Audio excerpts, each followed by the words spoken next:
Chicago, Illinois, Startup Hype Man presents the Goat to Market Show. What's up, everyone? I am your host, Raj Nation, the founder and chief pitch artist of Startup Hype Man. This podcast is where we bring you founders, company leaders, and creatives who are building it, who are doing it, who have been there and done that. And they pull back the curtain on their go-to-market strategies so that you can build a venture that you love and become the GOAT of your industry. Want first listen on episodes before anyone else?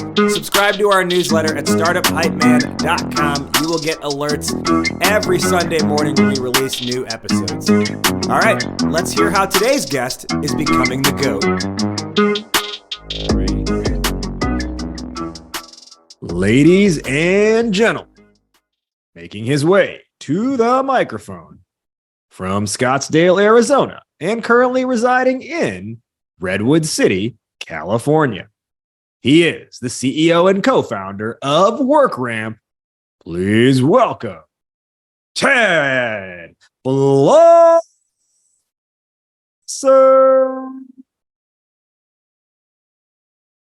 Raj, thanks for having me. Excited to be here. I'm excited to have you on here. He is Ted Blosser, like I mentioned, co-founder and CEO of WorkRamp. What is WorkRamp? Well, they are an LMS solution, one platform to power all your employee and customer learning, helping you boost employee performance and supercharge customer education with their learning cloud. So it's a way to get your team ramped up, onboarded, trained, and continuing to be the best performing team they can possibly be.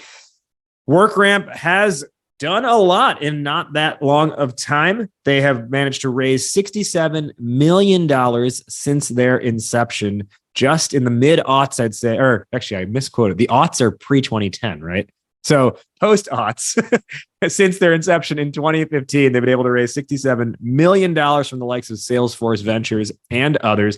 On top of that, they've got over 100 employees at this point with 1 million plus users and over 600 customers. A lot of good stuff working in their favor. And today's conversation is one I think you're all really going to love, because we are talking with Ted about how they scaled from 1 million to 10 million and what goes into that. So first off, Ted, once again, welcome to the show. Why is this on your mind and why is this important to you? Raj, I think that almost zero, let's call it 0 to 10 million phase is crazy. And we're one of the weird companies that took forever to get to 1 million ARR, lots of trials and tribulations, almost had to shut down the company a few times. And it took us a while to get there. But once we got there, that 1 to 10 was a lot easier for us, and happy to just kind of share the differences between those, let's call it 2 phases of the business. Yeah, and we're going to get a whole lot more into that, but let's take a minute and learn about you as a person. Now, before we went on air with this, you mentioned you actually were born and spent the first 4 years of your life in Taiwan. Now that's, you were very young at the time. I'm sure you have minimal memories of it, but what memories do you have of that time? And how do you feel that early part of your life living there, what kind of effect or impact has it had on you overall? Yeah, for sure. And for background, for anyone who can't see on video, I am half Taiwanese, half American. My dad was an expat who lived out there, and I lived there for the first 4 years of my life. And that's a great question. I think the big impact on me was actually a cultural impact. I think having the discipline. My mom grew up in a poor rural area of Taiwan on a farm where they could barely afford the fish they need to put on their plates for dinner. And she just had this extreme sense of discipline that she really instilled in me as I came back to the States. And I think that was probably the biggest impact on me personally, is I've carried a lot of that, let's call it culturally ingrained discipline into how we even work here today at WorkRamp, and trying to build the best company we can in our category. So great question though. Well, I'm going to fast forward it a bunch from there. You went to college for electrical engineering and you are now a tech founder. When you were in college for electrical engineering, what did you think your career was going to be? Yeah, there's a really funny story around this. I was almost forced to sign up for double E because my dad was a double E. And he said, Ted, if I'm paying for college, all this money to a private wait, university, is that insider lingo for electrical engineering? You call it double E? Okay. Double E. My claim to fame is the only position I ever won was the president of IEEE, which is the big club there. But that was probably the only thing I could win in college. But to answer your question, there was this interesting point in time where we're all interviewing senior year. Everyone's going nuts at the career fairs. And I was interviewing at Cisco Systems where I got my first job. And they said, hey, there's 2 lines here. Which ones do you want to interview for? I go, well, which one makes more money? And they go, this line. And it turned out to be the account executive line. And I was supposed to be going down the systems engineering line. And that actually just changed my career trajectory. I went down the wrong line, became an account executive, but a technical one. And really changed my whole kind of career journey from there. But yeah, it was one of those things where it kind of just worked out after getting that degree, and the background has served me pretty well through the rest of my career. So talk us through the journey to starting WorkRamp. And, I gave a very, very quick background on the company, but maybe give our listeners a little bit more understanding of what WorkRamp is and how you even had the idea and decided to start this in the first place. Yeah, for sure. So we left, me and my co-founder, Arshmand, he was at Box with me as well. We were at Box. I was there for about 5 years. He was there for about 3.5 years. And I don't want to overlook, by the way, prior to Box, unless Box was originally called Stuffbox, because you were also at another company called Stuffbox. That is coincidence, still own the domain. So if anyone wants to bid on it, let me know. I was just cleaning that up the other day, my GoDaddy account. But it was a failed startup. There's a great story around that failed startup. It was a Pinterest before Pinterest for the wrong demographic. It was for men 16 to 25. No one wanted to use it. Busted pretty quickly. But then then you said, hey, this other company has half of our name. Let me go work there. Yes, exactly. A humbling experience. But I basically said, hey, I need to rebuild my savings. I need to get to a place where I can go learn from the best. And so that was why I joined Box and then jumped into WorkRamp. But to answer your original question, we spun out to go build WorkRamp actually very opportunistically. We said, hey, we have a skill set in SaaS. Arsh could build, I could sell and build product. And we said, let's go look opportunistically at very large categories that no one's really paying attention to. And so this reminded me of Jeff Lawson's story with Twilio. He did a similar thing where it wasn't like I had a background in education or my parents were teachers or had some crazy passion around training. It was more around, hey, what is a big opportunity where we could go make a difference? And that was when we found this learning category that no one was paying attention to. And then it was off to the races from there. And I'm sure we'll dive into a lot of the stories from there, but that was how we found the category. We just found a big one and planted our flag in it and started working our way up.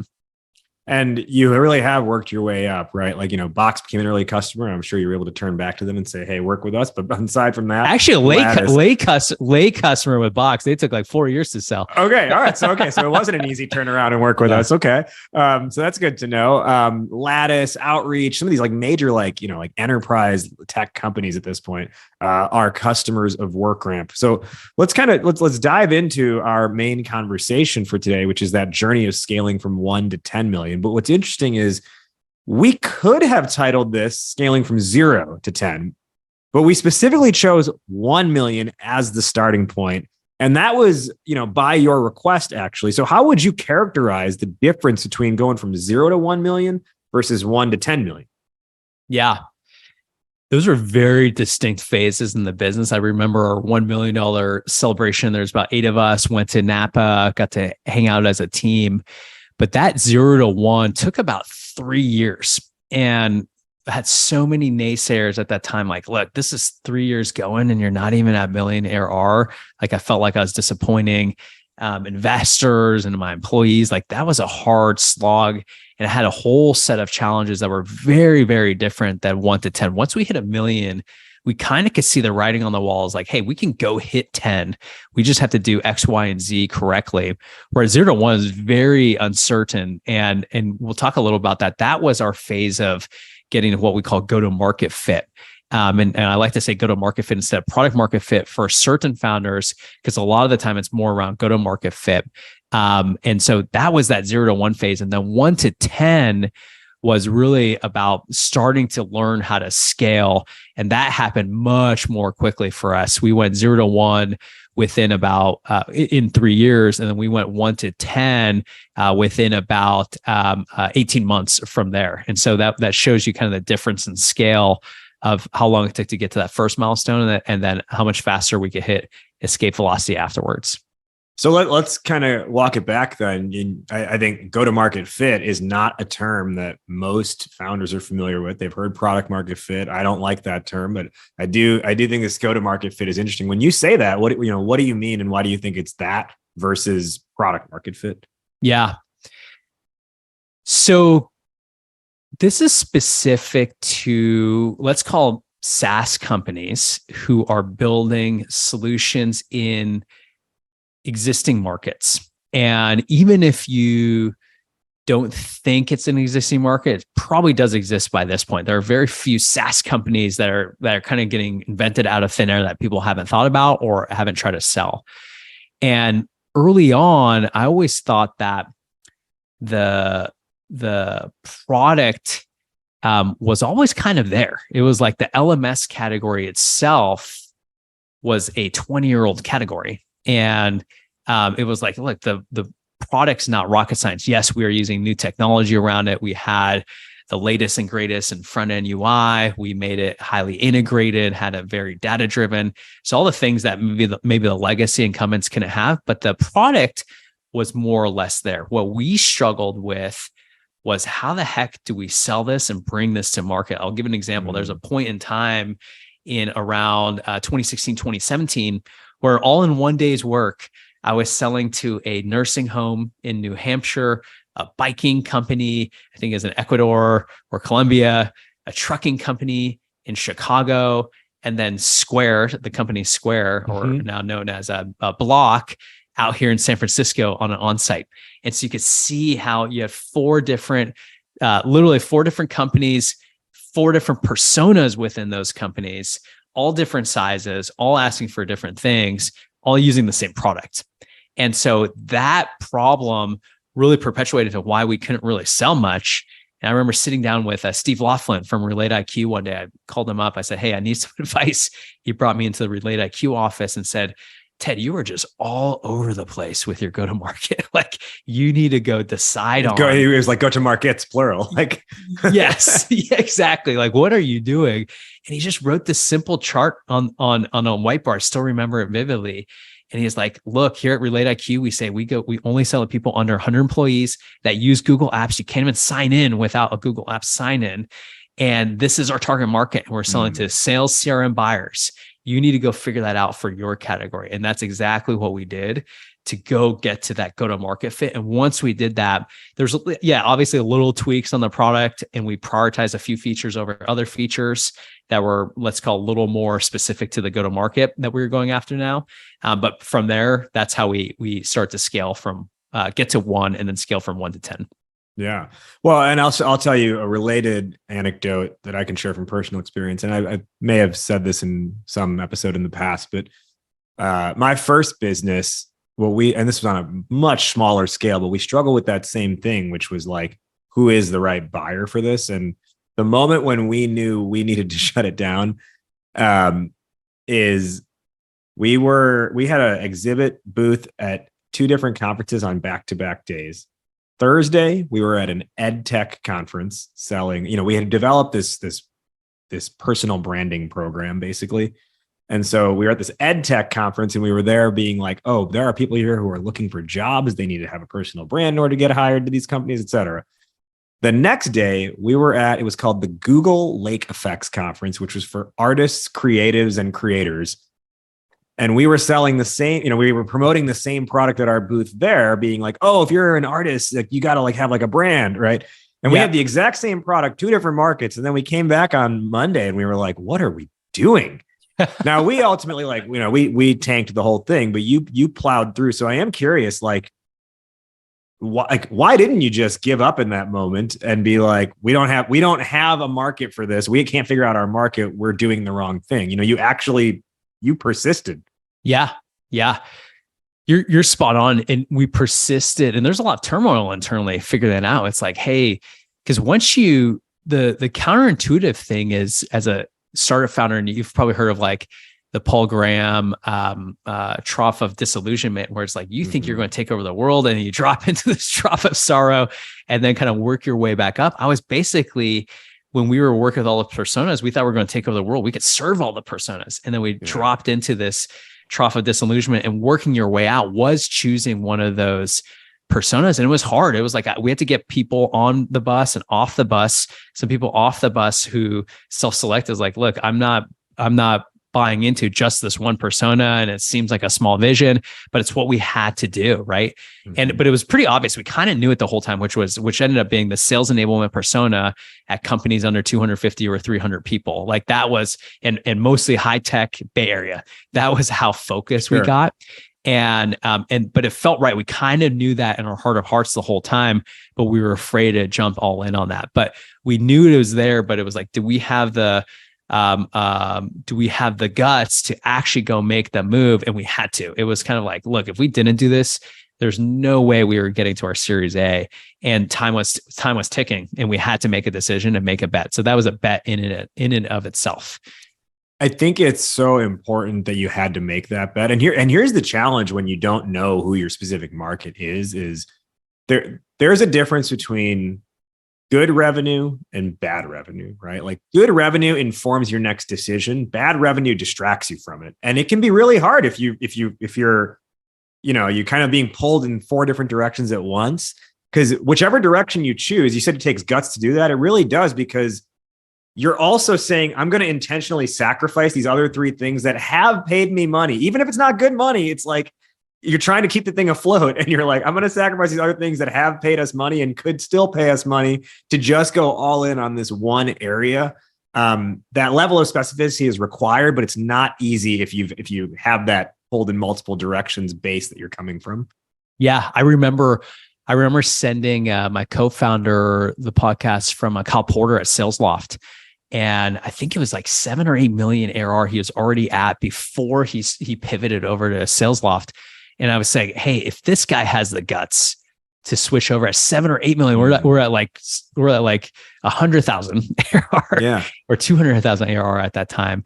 It's like, if this guy has the guts to do it, it's like, we should have the guts to go make a bet like that, right? And so there have been people who have made big bets, even companies. I was watching the Kings Warriors game the other day, and Dialpad's sponsoring the Kings. So I looked up Dialpad, and I was like, dang, this company's at 200 million ARR.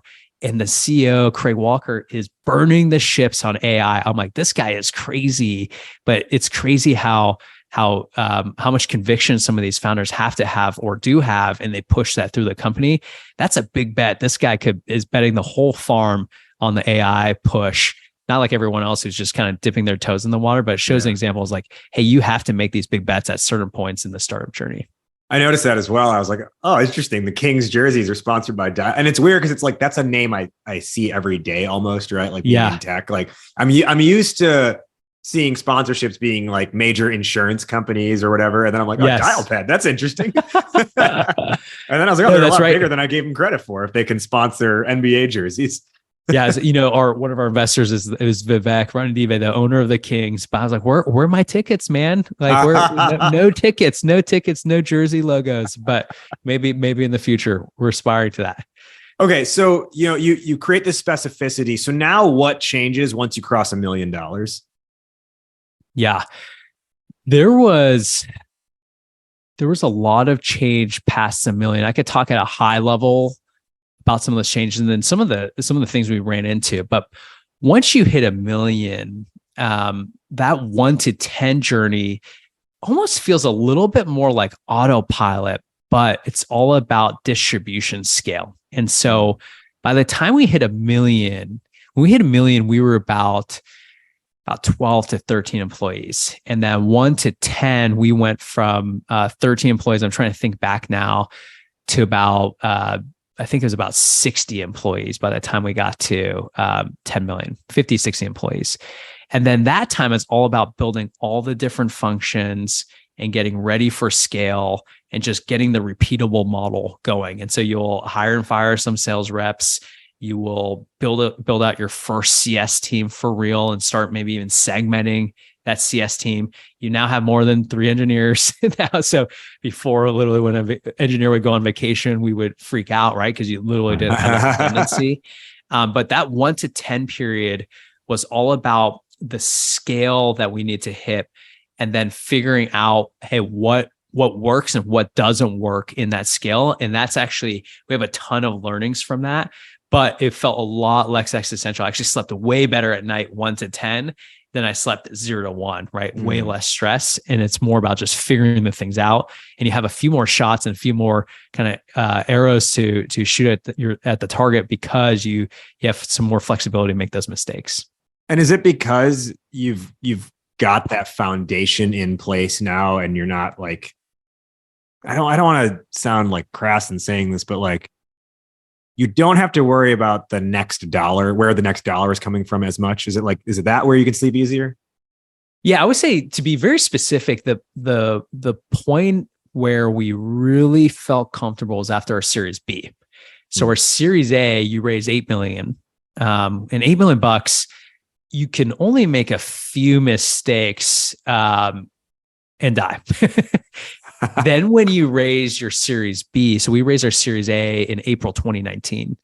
We raised our B a little bit after the pandemic. So that was November 2020.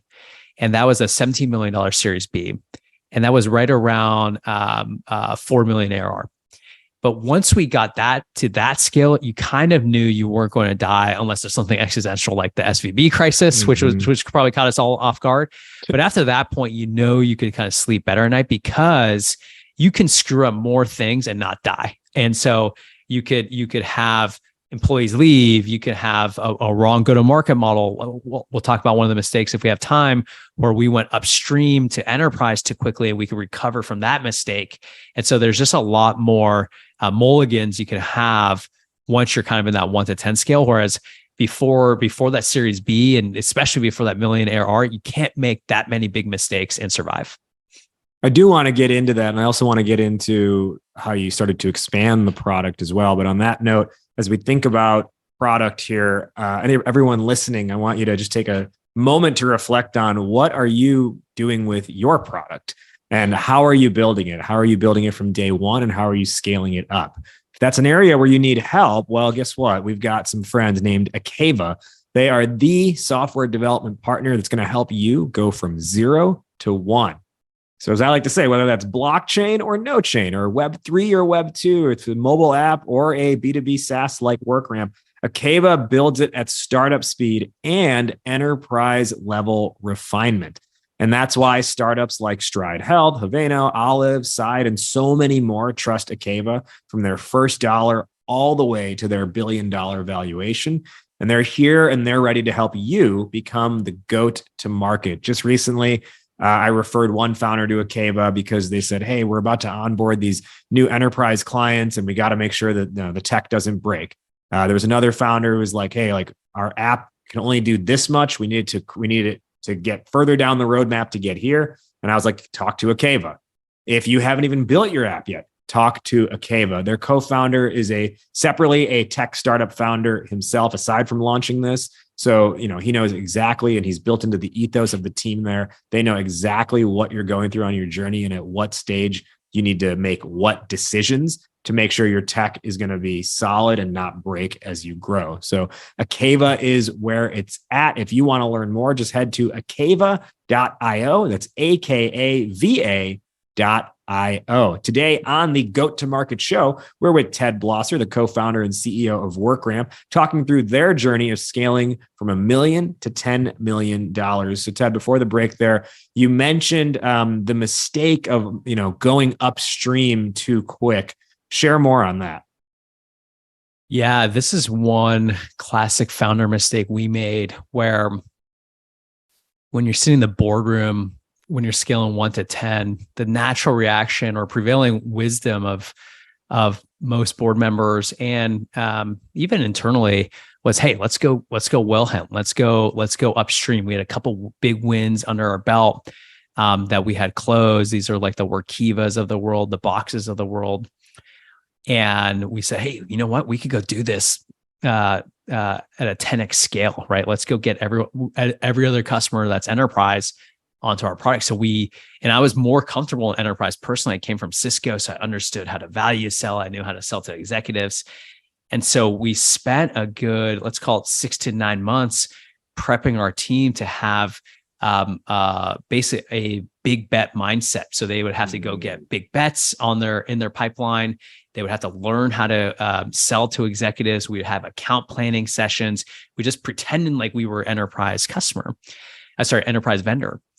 And what happened at that time, our next, let's call it 20 deals, we won our win rate was like a quarter of what it normally was. We were just losing these deals left and right. And we weren't even getting close. It wasn't like we were second and we basically missed the final mark with maybe some execution issues. We were like fourth, fifth, sixth in a lot of these evaluations. We weren't even close. And it was a good humbling lesson is like, hey, even though you've won a few deals, that you might have been lucky on, or you had some strong champion come inbound, doesn't mean you're ready to go. Now, on the flip side, what we were ignoring was where the traction was actually coming from, which is mid-market SMB. In our world, this is sub couple thousand employees, where we were getting a lot of inbound there, but we were kind of ignoring it because we were kind of telling ourselves this lie that we should go upstream. And so the learning lesson there is, and then we pulled back downstream. And now that's kind of where we own the category for now. Right now, it's anything kind of sub 5,000 employees is really our sweet spot, or groups that are sub 5,000 within companies. But when we came downstream, everything started to click a lot more. And so Brian Halligan at HubSpot said this. He had a very similar issue where he was very focused on enterprise. It was unnatural for him to come downstream. But once he did, growth really to start to take off. So good learning lesson. A lot of founders out there that, hey, even though people say enterprise is where you want to go, it's not always the case. There are plenty of great companies that could be built in the SMB mid-market segment. I love that. And as you started to then hone in on this as your mid-market, you did something that I think goes against the grain of what's typically advised, which is you started to expand the product, right? I think most people will say like, no, just sell one thing, scale it up, get really good at selling that, be ultra focused, ultra specialized, ultra niche. Around the $2 million mark, though, is when you started to expand. You launched your second product. So what was the second product versus the first? And why did you decide to, buck conventional wisdom? Yeah. This is really unique to us as well, too. And it was a hard decision to make. I had to pull the whole company along. Most people didn't think we should do it. And in our category, there's really two types of learning. There's internal learning and there's external learning. And so internal learning is where you train your employees. External learning is where you train your customers and your partners. And what we decided we needed to do was go build this second product, even though we were at only 2 million ARR. This is a lot like Atlassian, who built both Jira and Confluence at the same time. But the reason we had to do this is because every deal we were in was feeling like a knife fight. And so every deal is all about execution. We were competing against competitors like the Lessonlys of the world, Absorbs of the world. Every deal was like, hey, could we flawlessly execute? And so what we realized is, hey, we need to go play chess while everyone else was playing checkers. And so when we released that second product, what it allowed us to do was significantly increase our win rate, because the conversations were totally different than we were having before, because we had this whole second product on the playing field. And so we essentially changed the name of the game to switch around how we can actually go impact the market. Now, you've talked about understanding the market and the category that you play in. One of the things you talked to me about earlier on, before we were on air, was this idea of category creation, right? Which I'm a big advocate of. I like to champion that. You had previously told me like, I don't know. I think maybe it's not so much about category creation. So what's your stance there? Yeah, it was really interesting. I had this book recommended to me. Play Bigger, I Play presume. Bigger. Yeah. Yes, Play Bigger. And, I love this book. I read this book and I was just hyped after reading it. And this is back in the 0 to 1 phase where I was like, you know what? We need to have a category that we define for ourselves. And we call that category at the time, we called it business execution. And we're like, let's go be the business execution platform. Had nothing to do with learning. We just said, hey, if you learn, you can execute better as a business. And so you would hear that and it would sound kind of sexy on paper, but we get into customer calls and they're like, wait, what's business execution? Is that what like Workday does? Isn't that what like my CRM does? Like, why are you guys the business execution platform? And it played well in the investor pitch because investors are like, yeah, that sounds cool. Let's go invest in that. It's easy to explain to partners as a big vision. But what we were really ignoring was all of our customers and prospects are like, oh, you're an LMS. Like, we're looking for an LMS. Are you an LMS? And I literally shy away from saying the words LMS. And so for me, the learning lesson there was we weren't actually defining a new category. We were redefining a category. And at the top of the call, we talked a little about, on the top of the podcast, we talked a little about redefining the category as a way to go because SaaS pretty much has every category built for it right now. But you have the opportunity to say, hey, I am the Gen 2 version of this category. I'm the Gen 3 version of this category. I'm AI infused now. That's where the market's going. Or, hey, I am more platform based. That's where the market's going. Or I am a bundled solution. That's where the market's going.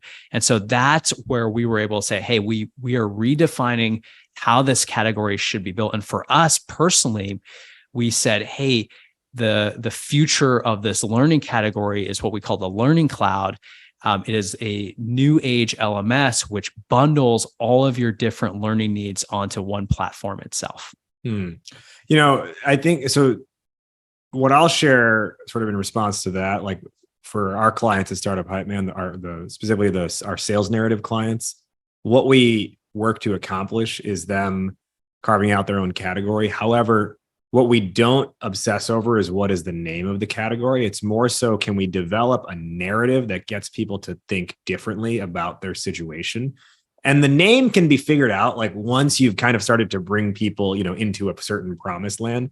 But I don't know how this collides or aligns with the Play Bigger philosophy, just because I can't remember everything from the book off the top of my head. But like, I don't think you have to on day one necessarily be like, it's this category. I think you need to start talking about it in a certain way. And then through that, if you find a different name for it, great.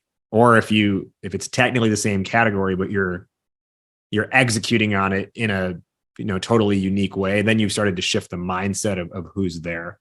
And the other thing this makes me think of too is like recently inside of our founder community, Go to Market Club, we did a strategy drop, which is our monthly workshop series. And it was on building your brand's keystone beliefs rather. And one of the big exercises we went through in that is how do you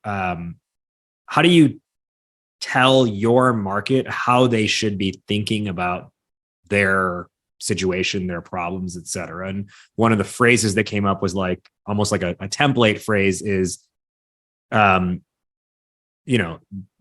here's the state of this, or here's the issue with this. Most people think it's a this problem. It's actually a this problem, right? Like I think a random example that I thought of was like, if you take Peloton, right? It's hard to get motivated to work out at home. Most people think it's an equipment problem.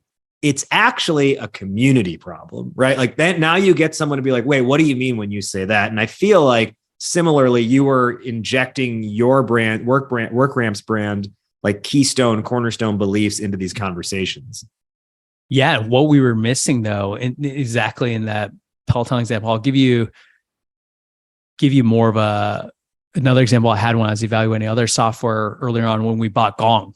And Gong did something really smart against Chorus. It's the call recording software. If you're not familiar, if anyone's not familiar with that, and you were buying them because they had the baseline functionality. So you would get on the call, and be like, "Hey, do you have call recording? Show that to me." And that's similar to us. It was like, "Hey, Are you an LMS? Show me your LMS features.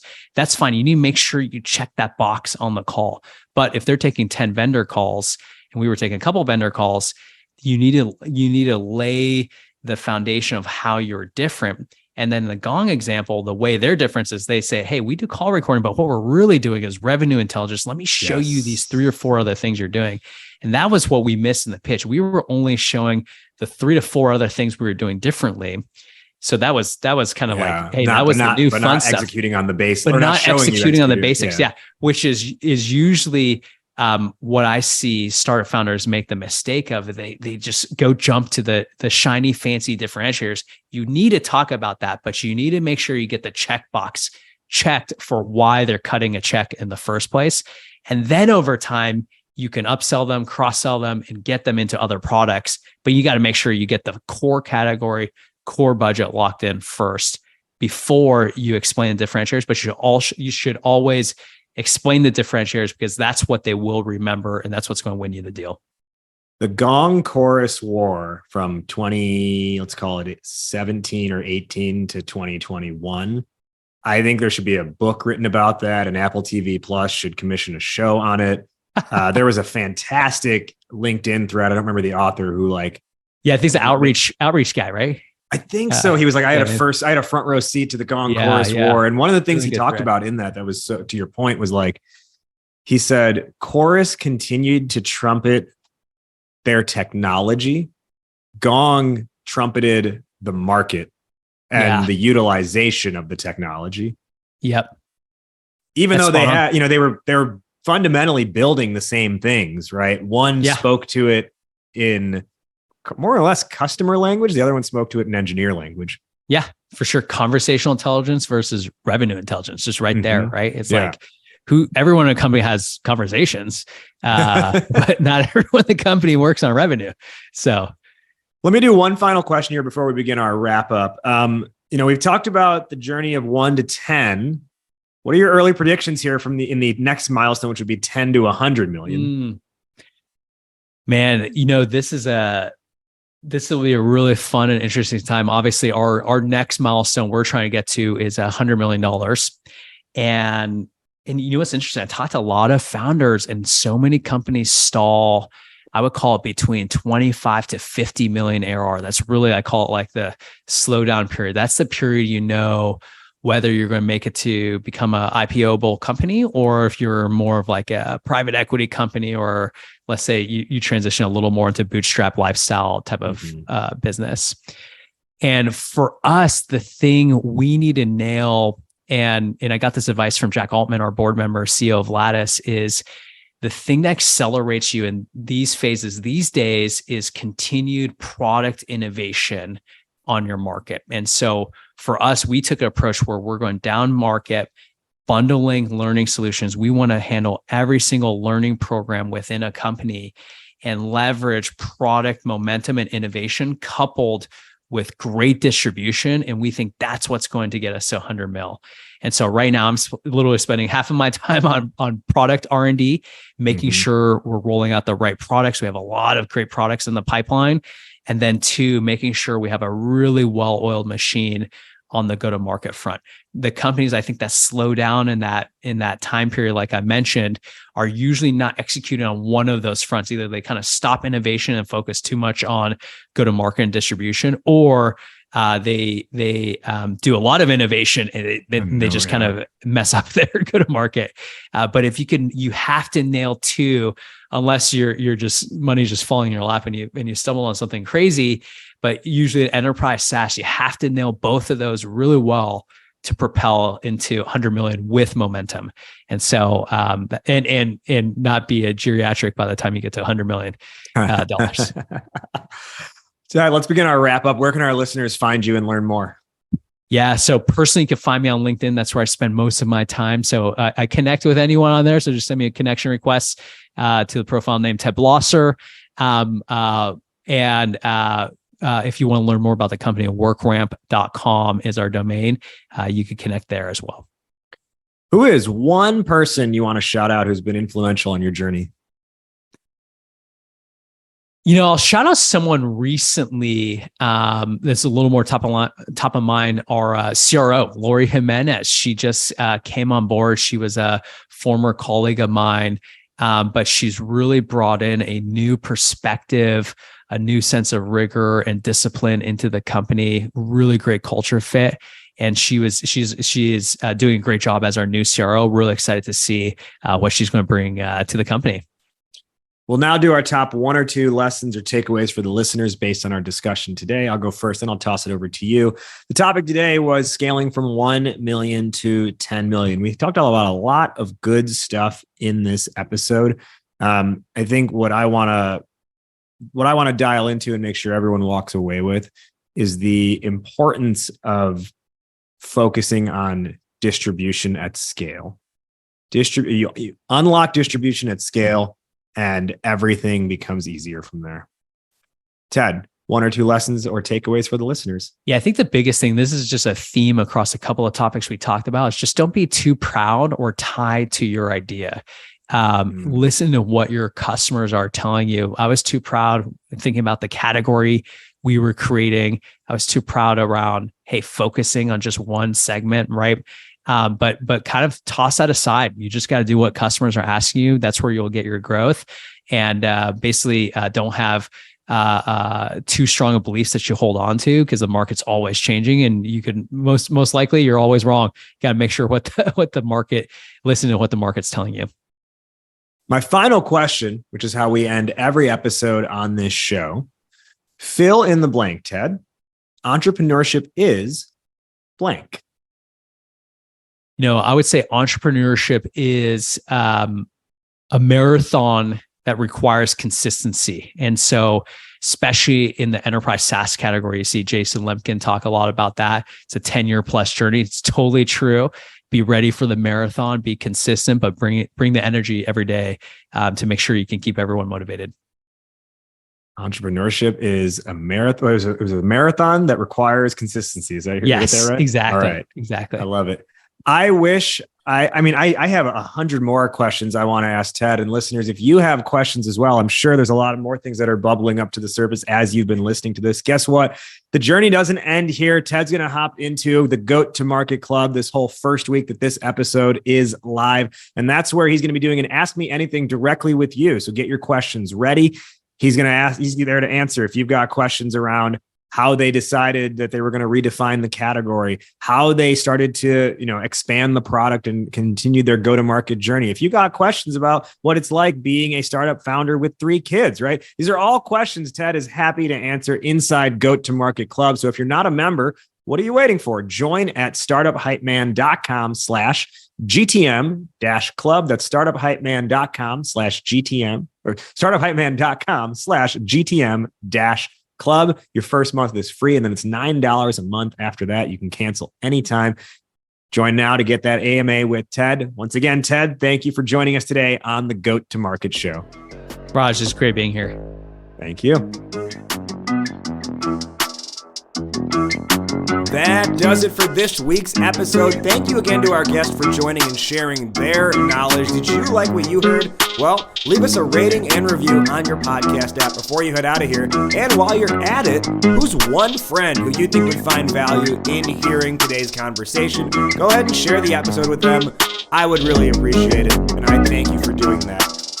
Remember, we've got more going down with our guest inside Goat to Market Club. Think of it like the after show, the after party, the after hours special. Our guest is going to hop inside the club and do an Ask Me Anything. So you can follow up with any of those questions that came to mind as you were listening. You can follow up and ask them to our guest inside our club. To join, just head to startuphypeman.com/GTM-club. startuphypeman.com/GTM-club. GTM Club is $9 a month, but your first month is free. You can cancel anytime, and you're not only getting the AMAs, you're also getting our monthly strategy drops that are for members only, where we're teaching hyper-specific tactical go-to-market strategies, plus cool member-to-member interactions and other bonus resources. All of that happens inside the club. So again, startuphypeman.com/GTM-club. We'll see you inside the club, and we'll see you next week. But before you head out, remember, Why be a unicorn when you can be the GOAT?